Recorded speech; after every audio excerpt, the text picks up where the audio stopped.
अल्हम्दुलिल्लाहि हम्दन कसीरन कमा अमर।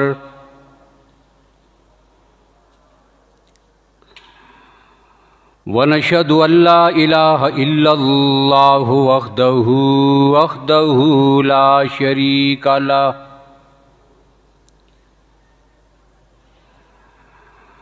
ला शरीका लहू फिल खल्क़ि वल अम्र। इरगामन लिमन जहद बिही व कफर।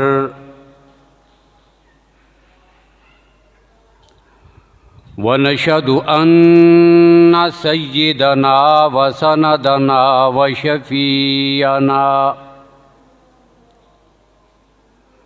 व शफीअना मुहम्मदन अब्दुहु व रसूलुहु। अम्मा बादु फ़अऊज़ु बिल्लाहि मिनश शैतानिर रजीम।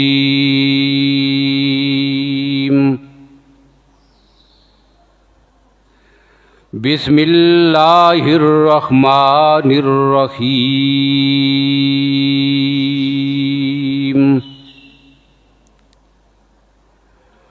वल फज्रि व लयालिन अश्र।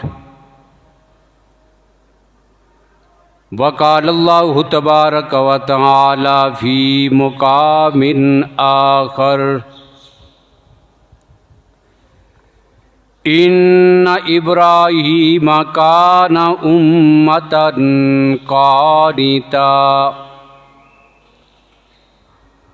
क़ानितन लिल्लाहि हनीफ़ा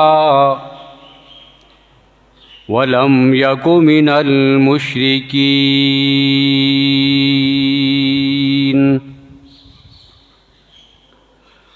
वक़ाल अल्लाहु तबारक व तआला फ़ी मुक़ामिन आख़र। व इज़ इब्तला इब्राहीम रब्बुहु बिकलिमातिन फ़अतम्महुन्न। क़ाल इन्नी जाहिलुका लिन्नासि इमामा। वक़ाल नबिय्यु सल्लल्लाहु अलैहि वसल्लम सुन्नतु अबीकुम इब्राहीम। सदक़ल्लाहु मौलानल अज़ीम व सदक़ रसूलुहुन नबियुल उम्मियुल करीम। अल्लाहुम्मा सल्लि अला मुहम्मदिन व अला आलि मुहम्मद बिअददि मन कहद व काम। वसल्लि अला मुहम्मदिन व अला आलि मुहम्मद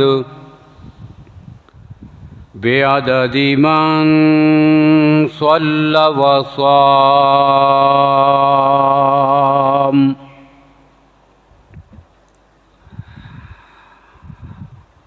काबिल सद एहतराम बुज़ुर्गों, भाइयों और अज़ीज़ दोस्तों, माह ज़िलहज का आगाज़ हो चुका है और आज जुम्मतुल मुबारक को माह ज़िलहज की 4 तारीख़ है। ये अय्याम और ये दिन और रातें इंतहाई बाबरकत और फजीलत वाली हैं। जिनकी कसम अल्लाह ने कुरान पाक में खाई है और नबी अकरम सल्लल्लाहु अलैहि वसल्लम ने अपने फरामीन मुक़द्दसा में इनकी फ़जीलत ज़िक्र फरमाई है। ये 10 दिन और रातें और माह ज़िल-हज के इब्तदाई अयाम, इनकी फ़जीलत में सबसे बड़ी बात तो ये है कि अल्लाह ने कुरान पाक की सूरह फजर में इनकी कसम उठाई है। वल फजरी वलयालिन अश्र, और मुफस्सिरीन ने लिखा कि ये 10 रातों से मुराद माह ज़िल-हज की 10 रातें, वशफ़ी वल वत्र से ताक और जुफ्त रातें, इनसे मुराद रमज़ान की आखिरी रातें, वल्लैल इज़ा यस, वो रात के जिसमें हमने अपने नबी को सैर कराई थी, मेराज की रात मुराद है। तो इन सारी रातों की रब्बुल आलमीन ने कसम उठाई है। मालूम क्या हुआ कि ये रातें बड़ी फजीलत वाली हैं और दिन भी बड़ी फजीलत वाले हैं। अब इसमें बहुत सारे अमाल ऐसे हैं कि जिनको हमने इन अयाम में और रातों में सरअंजाम देना है। नबी अकरम सल्लल्लाहु अलैहि वसल्लम ने यकम ज़िल-हज से लेकर 9 ज़िल-हज तक, ये 9 दिन रोज़ा रखने का हुक्म फरमाया, और ख़ुद भी ये नबी अकरम सल्लल्लाहु अलैहि वसल्लम की महबूब सुन्नत है। और एक एक रोज़े का सवाब 1 साल के रोज़ों जितना करार दिया गया है। तो हमने करना ये है कि जितने दिन मुमकिन हो सके अल्लाह तौफीक अता फरमाएं। तो 9 ज़िल-हज तक हमने दिन को रोज़ा रखने की कोशिश करनी है। हर रोज़े का सवाब 1 साल के रोज़ों जितना है, और हर रात की इबादत का सवाब 1 साल की इबादत जितना नबी अकरम सल्लल्लाहु अलैहि वसल्लम ने ज़िक्र फरमाया है। फिर इसी महीने का आगे चलकर जो 8वां दिन है, 8 ज़िल-हज, उसको यौम तरविया कहते हैं। अब तरविया के 2 मानी हैं।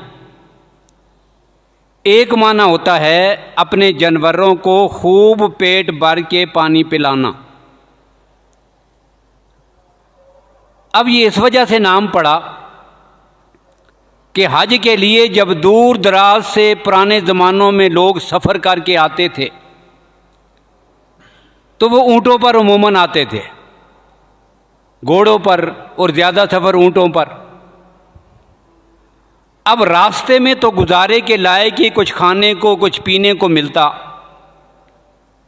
लेकिन 8 तारीख तक वो पहुंच जाते थे मक्का मुकरमा में। अब जानवर आराम भी करते थे और खूब जो है वो सैर होकर पानी भी पीते थे, लिहाजा इस 8 तारीख को यौम तरविया कहा गया।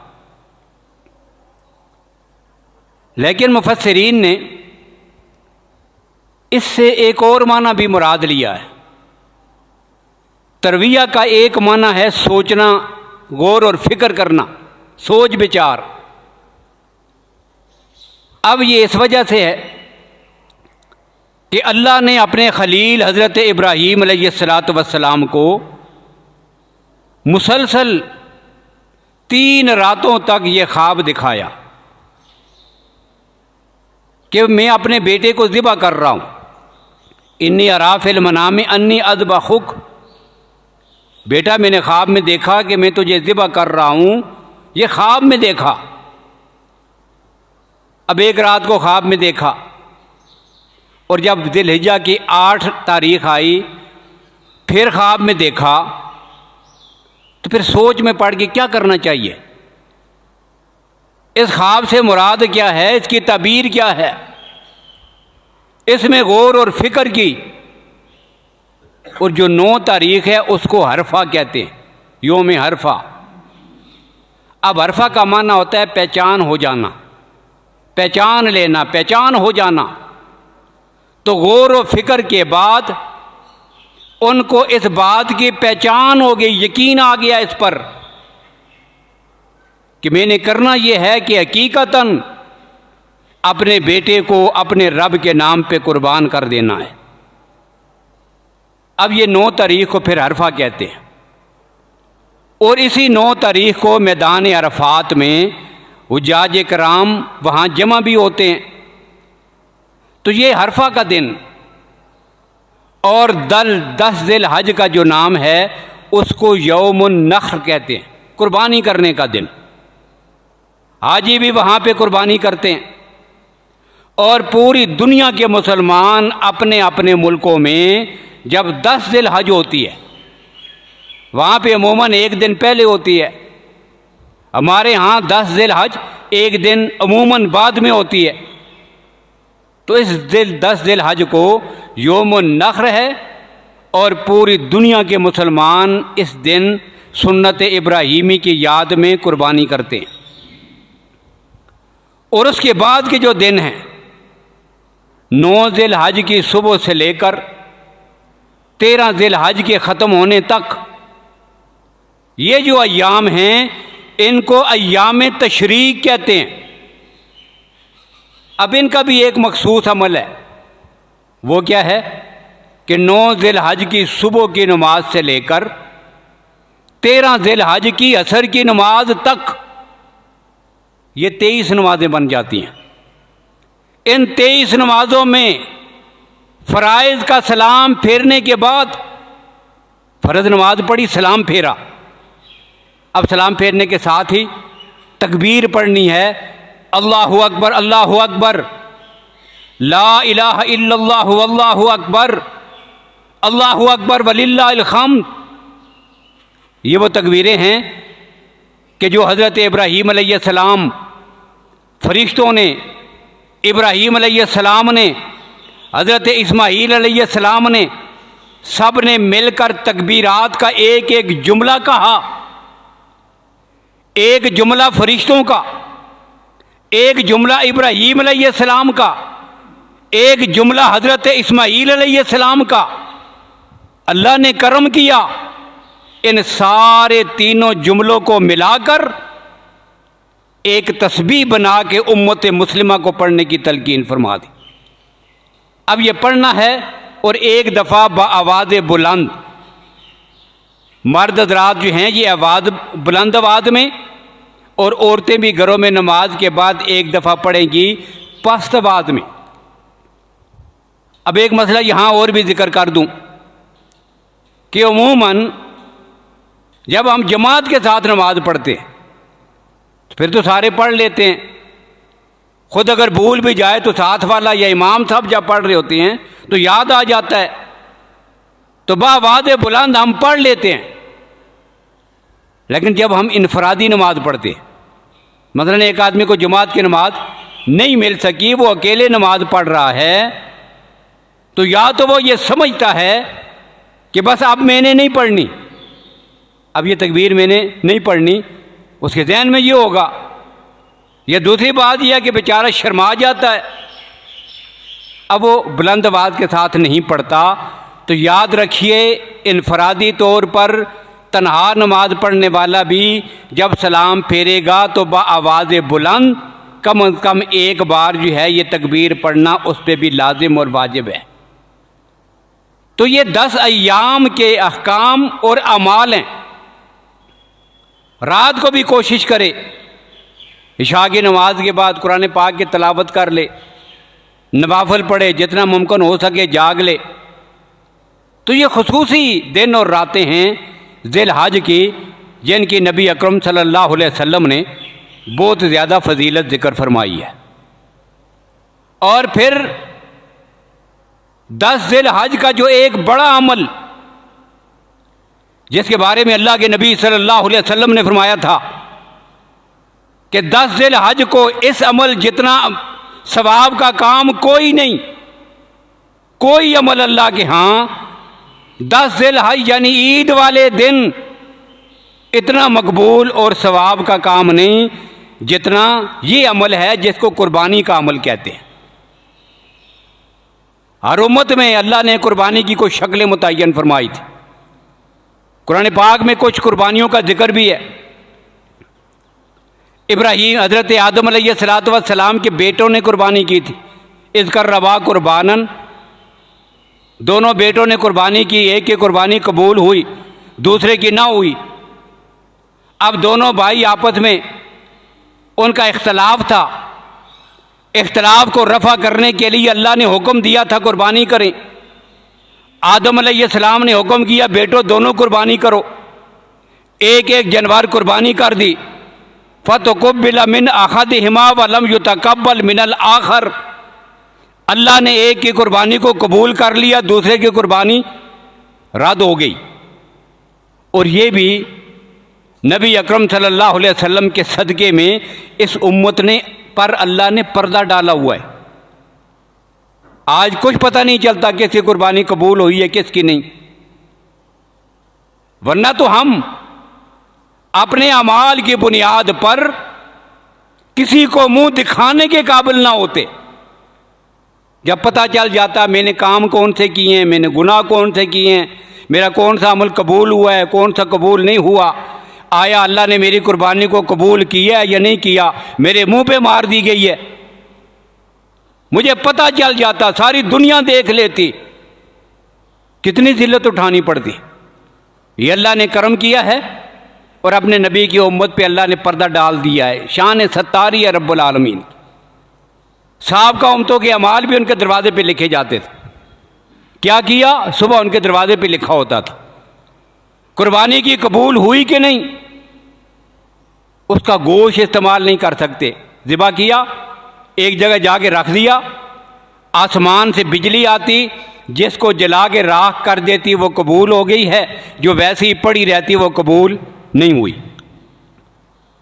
अब यहाँ भी यही हुआ, एक की कुर्बानी अल्लाह ने कबूल कर ली। दायरा दोनों में से हक पर एक है, दूसरा ना हक है, हकीकी भाई हैं। अब जैसी कुर्बानी कबूल हुई वो तो कामयाब हुआ, वो हक पे था, वाज़ेह हो गया।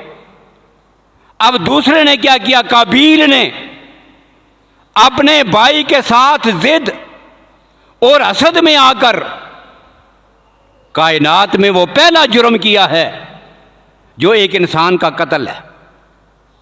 अपने भाई को इस धरती पर सबसे पहले जिसका खून बहाया गया वो एक भाई के हाथों दूसरे भाई का खून था। उसने धमकी भी दी, मैं तुझे कत्ल करूंगा, मैं नहीं छोड़ूंगा। उसने कहा अगर तू मेरी तरफ हाथ बढ़ाएगा तो फिर भी मैं तेरी तरफ हाथ नहीं बढ़ाऊंगा, तुझ पे हमला आवर नहीं होगा। इन्नी अखाफुल्लाह, मैं तो रब्बुल आलमीन की ज़ात से डरता हूँ। अब एक भाई ने दूसरे भाई को, काबील ने हज़रत हाबील को कत्ल कर दिया। ये कायनात में पहला कत्ल था। अब कत्ल तो कर दिया, लेकिन इस गुनाह की वजह से ऐसी मत मारी गई। अब समझ नहीं आ रही थी कि भाई की लाश को छुपाए कैसे, इसके साथ क्या करेगा, कोई तरीका नहीं, कोई पता ही नहीं। अब कहते हैं कंधे पे उठा के फिर रहा था, कभी एक तरफ, कहाँ जाके छोड़े, किधर छुपाए, क्या तरीका करे। फबहासल्लाहु गुराबन, अल्लाह ने 2 कौवे भेज दिए, सामने दरख्त पे कौवे आगे बैठे। अब एक कौवा दूसरे कौवे के साथ झगड़ने लगा। अब चूंचों से दूसरे कौवे को मार दिया, और मारने के बाद क्या किया, अपने पंजों से, अपनी चूंच से ज़मीन से मिट्टी खोद कर गड़ा बनाकर दूसरे कौवे को खींच कर उसमें डालकर ऊपर से मिट्टी डाल दी।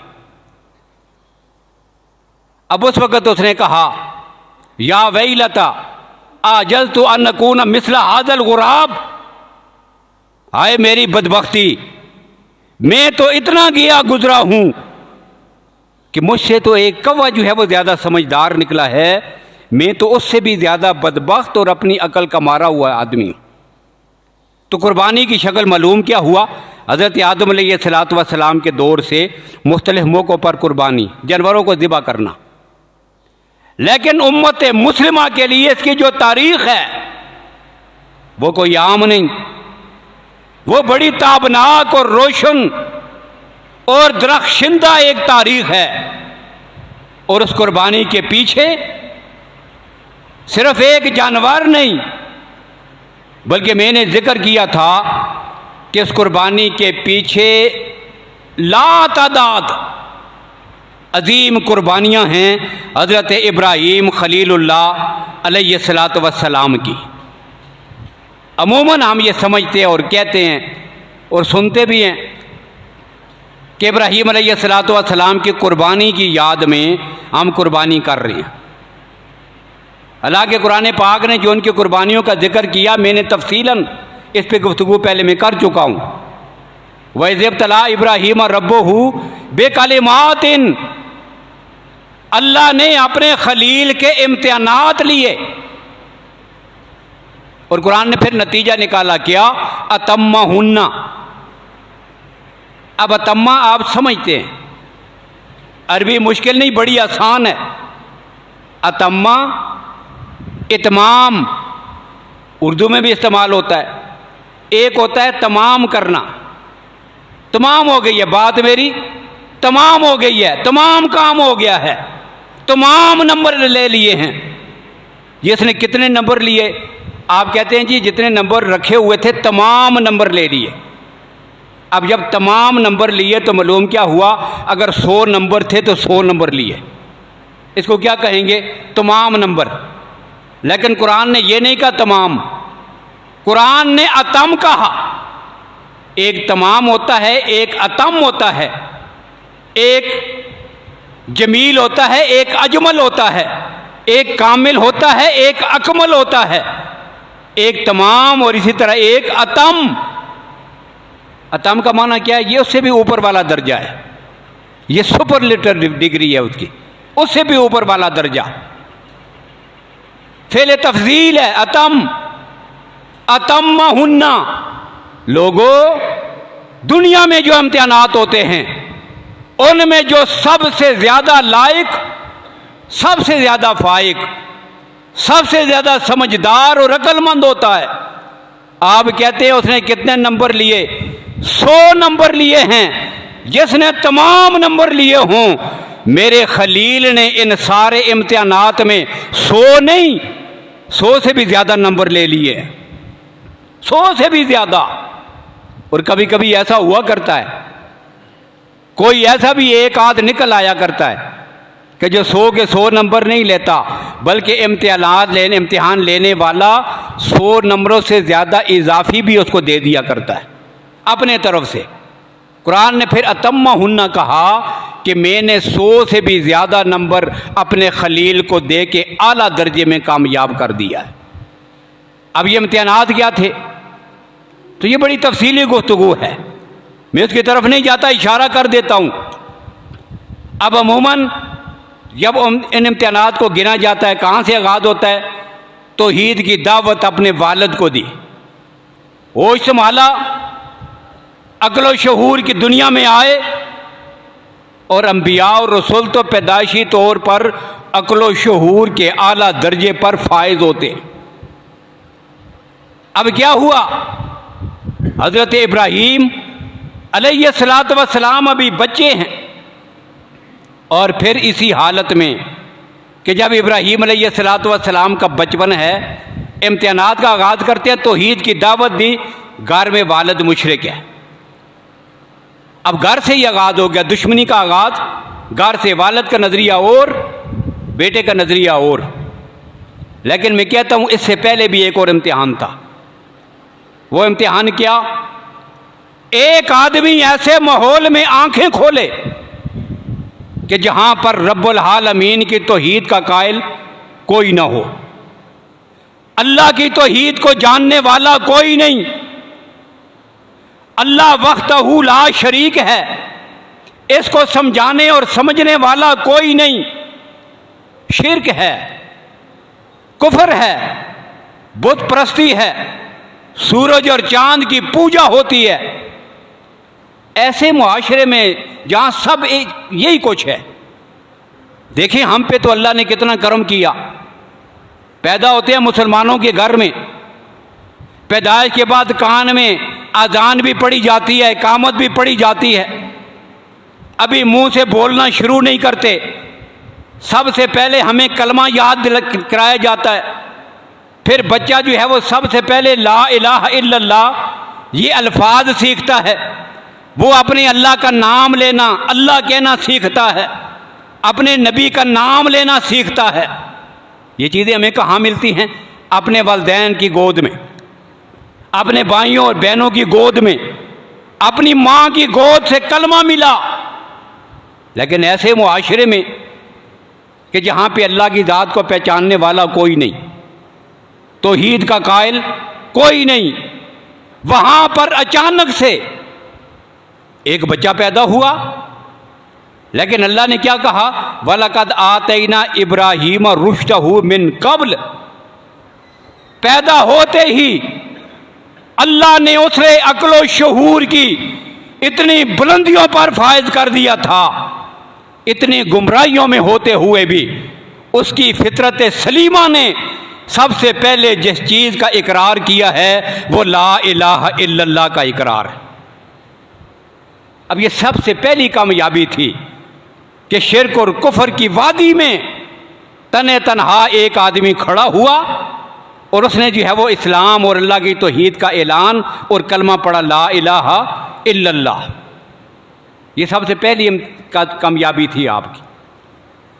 अब इससे भी बड़ा इम्तिहान क्या? एक आदमी खुद मुसलमान हो, खुद कलमा पढ़ ले। अब ये कलमा पढ़ लेना इतना मुश्किल नहीं जितना इस कलमे पर डट जाना और इस्तकामत दिखाना मुश्किल है। फिर आगे जो हालात आते हैं वो बड़े मुश्किल हैं। फिर ला इलाहा इल्लल्लाह और मुहम्मद रसूलुल्लाह के तकाज़ों को पूरा करना ये कोई आसान काम नहीं। हमने कभी सोचा है? आज हम जब वो पुरानी तारीख को पढ़ते हैं, आज से 1400 साल पहले मक्का मुकरमा में मेरे नबी ने ऐलान नबुव्वत किया था। सफा की पहाड़ी पर खड़े होकर बुलाया था सारे बड़ों को और खड़े होकर ऐलान किया था, लोगों बताओ मैं कौन हूं। मैंने 40 साल का अरसा तुम्हारे अंदर गुजारा है। अल वजदतुमूनी सादिकन अम काज़िबा। बताओ इस 40 साल में कोई एक काम भी मेरे कहने के खिलाफ आपने देखा है? तो सब ने कहा जर्रबना लका मिरारन, हमने 40 साल तक मुहम्मद आपका तजर्बा किया है और इस 40 साल तजर्बे के बाद बिल इत्तफाक हम कहते हैं मा वजदना फी का इल्ला सिद्का, हमने तुझे सच्चाई और सिद्क का मुजस्समा पाया है। तेरे वजूद से, तेरे कामों से, तेरी ज़ुबान से, तेरे अमल से हमने सच्चाई के खिलाफ कोई काम देखा ही नहीं। अब अज़मत को सारे इतना तस्लीम करते हैं, लेकिन फिर क्या हुआ? जब अल्लाह के नबी ने फरमाया मुझे इतना सच्चा मानते हो, तो जो अगली बात कहने लगा हूँ फिर पक्की बात है ये भी तो सच्ची होगी। जब 40 साल कभी सच के खिलाफ नहीं देखा, तो ये 40 सालों के बाद जो अगला एक जुमला कहने लगा हूँ फिर पक्की बात है ये भी सच होगा। तो सुनो, कुलू ला इलाहा इल्लल्लाह। अब क्या किया? सब ने पत्थर उठा लिए, दुश्मनी पे उतर आए, गालियां देने लगे, रास्ते बंद किए। अब यहां ठहर कर जरा सोचिए, एक लम्हा के लिए हम सोचते हैं। क्या सोचते हैं? मैं कहता हूं, आप भी सोचते होंगे, मैं वहां पे होता, मैं अपने नबी का कलमा पढ़ता। यही कहते हो? मैं कलमा पढ़ लेता। कामयाबी इसी में है, साफ नजर आ रहा है कामयाबी इसी में है। मेरे नबी सिद्क व सफा का पैकर हैं, सच्चाई का मुजस्समा है। मैं नबी की दावत पे कलमा पढ़ लेता, लेकिन सोचने की बात है 1400 साल के बाद मैं इतना समझदार हूं, मैं इतना समझता हूं, मैं इतना अक्लमंद हूं कि मैं पैगंबर की पहली दावत पर कलमा पढ़ने की तमन्ना रख रहा हूं, जो पैगंबर के बिल्कुल सामने हैं, जो पैगंबर के रिश्तेदार हैं, जो पैगंबर के चचा हैं, जो पैगंबर के अजीज व अकारब हैं, जो कुरैश के लोग हैं, जो पैगंबर के पड़ोसी हैं, जिन्होंने 10-40 साल तक पैगंबर की खलवत भी देखी है, पैगंबर की जलवत भी देखी है, पैगंबर के अमाल भी देखे हैं, सब कुछ देखा, और ला इलाहा इल्लल्लाह का हकीकी मफहूम हमें नहीं पता। हम अजमी हैं, हमारी जुबान अरबी नहीं है, फिर भी मानने को तैयार हैं। लेकिन जिनकी मादरी जुबान ही अरबी है वो ला इलाहा इल्लल्लाह का ये जुमला मानने के लिए तैयार क्यों नहीं थे? ये सोचने की बात है। हम उनसे ज़्यादा अक्लमंद हो गए हैं। ये जो अबू जाल है, जिसको हम अबू जाल कहते हैं, जियालत का मुजस्समा, ये लक़ब तो उसको अहले इस्लाम ने दिया है, अबू जाल, जबकि तारीख़ में इस सरदार का नाम अबुल हकम है। इसकी कुनियत क्या है? अबुल हकम, अमर बिन शाम अबुल हकम। और अबुल हकम का माना है फैसले करने वाला, अक्ल शहूर वाला, अक्लमंद। अरब के लोग उसे बड़ा सरदार और अक्लमंद समझते थे। तो सवाल यह है, इतने ज़्यादा अक्लमंद लोग ला इलाहा इल्लल्लाह क्यों नहीं पढ़ा? तो बात यह है कि यह सिर्फ ला इलाहा इल्लल्लाह पढ़ने की बात नहीं है। पढ़ना बड़ा आसान है, यह ज़ुबान से कह देने से अगर बात बन जाती, कलमा पढ़ लिया ला इलाहा इल्लल्लाहु मुहम्मदुर रसूलुल्लाह, ये सिर्फ कह लिया और बात ख़त्म, फिर वो सारे पढ़ लेते। लेकिन चूँकि उनकी मादरी ज़ुबान अरबी थी, वो ला इलाहा इल्लल्लाह की हकीकत को समझते थे। उन्हें पता था कि ला इलाहा इल्लल्लाह ये सिर्फ अल्फाज पढ़ने नहीं, इन अल्फाज का जो तकाजा है वो भी अदा करना है। जब उस पर नज़र जाती है तो वो काम बड़े मुश्किल है। इसी वजह से फिर इकबाल ने यह बात कही थी, चुमी गोयम मुसलमानम बलरजम। जब मैं कहता हूँ कि मैं मुसलमान हूँ तो मैं कांपने लगता हूँ। ये मुसलमान होना कोई आसान बात नहीं है। लोग आसान समझते हैं मुसलमान होना, ये शहादत गाए उल्फत में कदम रखना है। लोग आसान समझते हैं मुसलमान होना। ये जो अल्लाह ने हमें दीन दिया, शरीयत दी है, इस शरीयत के तकाजे पूरे करना और ला इलाहा इल्लल्लाह को समझकर इस कलमे के मुताबिक अपनी ज़िंदगी को बसर करना, ये कोई आसान काम नहीं। ये शहादत गाए उल्फत में कदम रखना है। तो इकबाल ने क्या कहा, चुमी गोयम मुसलमानम बलरजम। जब मैं कहता हूं कि मैं मुसलमान हूं तो मैं कांपने लगता हूं। क्यों? कि दानों मुश्किलाते ला इलाहा, कि मैं जानता हूं कि ला इलाहा इल्लल्लाह कहना आसान है, लेकिन इसके बाद जो मुश्किलात आती हैं उन पे साबित कदम रहना ये बड़ा मुश्किल है। तो पहला इम्तिहान तो था ला इलाहा इल्लल्लाह का इकरार। वो तो इब्राहीम अलैहिस्सलाम ने कर लिया। अब उससे बड़ा इम्तिहान था क्या? इस पर इस्तकामत। और दुनिया के लोगों फिर इब्राहीम ने इस्तकामत ऐसी दिखाई कि वालिद ने इनकार किया, उसे भी ठुकरा दिया, कौम ने इनकार किया, उसे भी ठुकरा दिया, वाक़ई हुक्मरानों ने रोका, उन्हें भी ठुकरा दिया। आग में छलांग लगाना पड़ी। इब्राहीम जलने के लिए आग में छलांग लगा देता है, लेकिन पाए इस्तकामत में किसी किस्म की लर्जश नहीं आती। इससे बड़ी इस्तकामत आपको कायनात में कौन सी नजर आएगी? ये है जी इब्राहीम अलैहिस्सलाम के वो सारे इम्तिहानात। ये एक दर्जा है इम्तिहानात का। वालिद भी मुखालिफ, उसे भी समझाया, या बत लिमा ताबुदु माला यस्महु वला युबसिर वला युगनी हन का शैया। ये तेरे खुदा, ये तेरे इलाह जिन्हें तू अपने हाथों से बना के बेचता है, वो सूरज चांद सितारे जिनकी तू पूजा करता है, ला यस्मा वला युबसिर, न सुन सकते हैं न देख सकते हैं, वला युगनी हन का शैयन, न तेरी मुश्किलात हल कर सकते हैं। ये कैसे खुदा हैं? क्यों उनकी इबादत करता है? और साथ ही कहा कि अगर तू बाज ना आया, इन्नी अखाफ़ु अन यमस्सका अज़ाबुम मिनर रहमान, रहमान की तरफ से। अब अल्लाह का नाम कौन सा लिया? रहमान। उस रहमान की तरफ से, वो रहमान है, वो रहीम है, उसकी तरफ से अज़ाब आएगा। अब मुफस्सिरीन ने यहां पर यह बात भी लिखी है, क्या जब अज़ाब देने की बात थी, यहां पे कोई रहमत की बारिश तो नहीं बरसनी थी, यहां पे कायनात में कोई खेतियां तो नहीं उगनी थी, यहां पे अल्लाह का करम तो नाज़िल नहीं होना था। आई यमस्सा का अज़ाबुन, अल्लाह का कार और अज़ाब नाज़िल होना था। और जब कार नाज़िल होने की बात है तो सिफत रब की कौन सी? रहमान। ये समझ नहीं आ रही थी।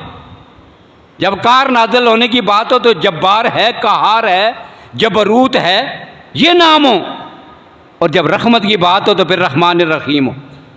तो मुफस्सिरीन ने लिखा, इब्राहीम अपने वालिद को समझाना चाहते थे कि मेरे वालिद, अल्लाह बड़ा रहीम है, वो बड़ा रहमान है, वो अपने बंदों को अज़ाब नहीं देना चाहता, लेकिन बावजूद समझाने के जब बंदा अपने करतूतों से बाज ना आए तो बावजूद रहमान और रहीम होने के अल्लाह के अज़ाब से बच सकता नहीं है।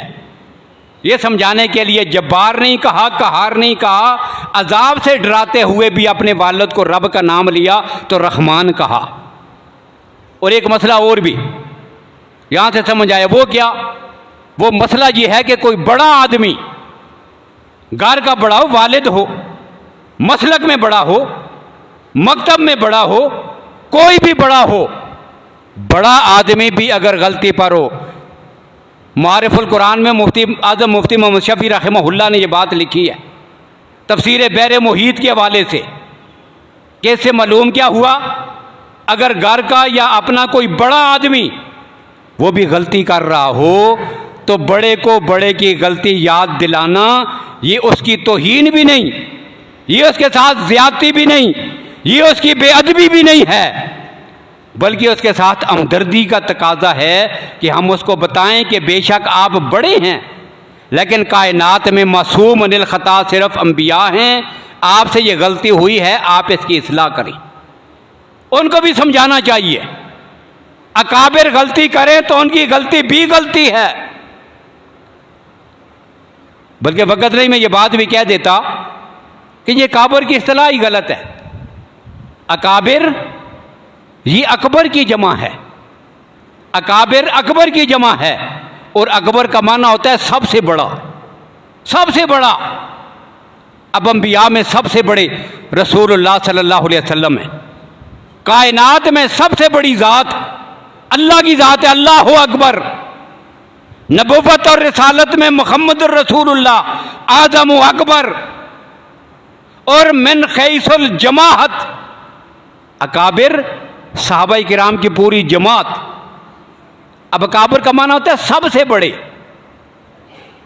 अब एक ये अकबर की जमा है, जबकि कबीर बड़े को कहते हैं, इसकी जमा अकाबिर नहीं आते। कबीर का माना होता है बड़े, कबीर का माना है बड़े, और कबीर की जमा काबिर आती नहीं, बल्कि इसकी जमा किबार होती है। अब हमारे बुजुर्ग, अल्लाह के वली, हमारे असातिज़ा, हमारे हम मज़हब, हमारे हम मसलक, गुजरे हुए बुजुर्ग, ये सब के सब किबार हैं, उनके सामने आने वाले सारे सिगार हैं, लेकिन ये अकाबिर नहीं। मिन खैसुल जमाअत, अगर उम्मत में अकाबिर हैं तो वो पैगंबर के सहाबा हैं। लिहाजा मैं कहता हूँ ये इस्तिलाह ही गलत है। तो बड़ा भी अगर गलती करे तो उसकी गलती को क्या कहेंगे? गलती मासूम अनिल ख़ता होना, ये अंबिया की खसलत है, अंबिया के बाद कायनात में मासूम कोई नहीं। तो इब्राहीम अलैहिस्सलाम ने एक नहीं लातादाद कुर्बानियाँ दी हैं, और उस कुर्बानी के आखिर में फिर शुक्राने के तौर पर अल्लाह ने एक जानवर को उनके हाथों से ज़िबा करवाया, जिसकी याद में उम्मत मुस्लिमा ईद उल अज़हा का दिन मनाती है। अब इसी पर इंशाअल्लाह बाकी गुफ्तगू आइंदा होगी। अल्लाह ताला हमें सुन्नत इब्राहीमी की हकीकत को समझने की और कुर्बानी की असल हकीकत क्या है उसको समझ कर खुलूस नीयत के साथ अपने अमाल को सरअंजाम देने की तौफीक नसीब फरमाएँ। वाखिर दावाना अल्हम्दुलिल्लाहि रब्बिल आलमीन।